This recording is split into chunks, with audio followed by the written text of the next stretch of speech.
দেখো, যেটা জানা যাচ্ছে যে এই যে দেবস্মিতার যে মোটর বাইকটি গতকাল উদ্ধার হয়েছিল 2.5 নম্বর গেট এলাকা থেকে, যেটা ময়ূক বলছিল, সেই মোটর বাইকটির মেকানিক্যাল টেস্ট আজকে করা হচ্ছে দোলতলা পুলিশ লাইনে মোটর ভেহিকলস দপ্তরের তরফ থেকে। কেন করা হচ্ছে? যে বলা হচ্ছে যে নাম্বার প্লেট বদলানো হয়েছিল, চেসিস নাম্বার বদলানো হয়েছিল, গাড়িটিতে কোনোভাবে কীভাবে রং বিকৃত করা হয়েছিল, এই সমস্ত দিক খতিয়ে দেখার জন্য এই মেকানিক্যাল টেস্ট খুব গুরুত্বপূর্ণ, সেই মেকানিক্যাল টেস্ট করা হচ্ছে। তার পাশাপাশি তোমাকে বলি যে গত বুধবার রাতে ঘটনা ঘটেছে, এবং ঘটনা ঘটার পর কিভাবে দুষ্কৃতীরা এলো, কোন পথে দুষ্কৃতীরা ফিরে গেল, তারই উত্তর এখন জানার চেষ্টা করছে তদন্তকারী। সেই উত্তর জানতে গিয়ে জায়গায় জায়গায় তারা বাধা পাচ্ছেন।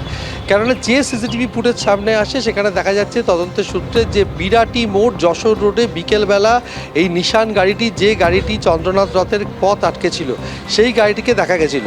বিকেলের পর গাড়িটি বেশ কিছুক্ষণ অপেক্ষা করেছিল কোনো একটা জায়গায়। তারপরে যখন সন্ধে নামে, রাতের অন্ধকারে গাড়িটি বারাসাত, মধ্যমগ্রাম বিভিন্ন এলাকায় ঘোরাফেরা করেছে। কেননা যেহেতু চন্দ্রনাথ রথ, তিনি কলকাতা থেকে আসতে তার কিছুটা সময় লাগবে।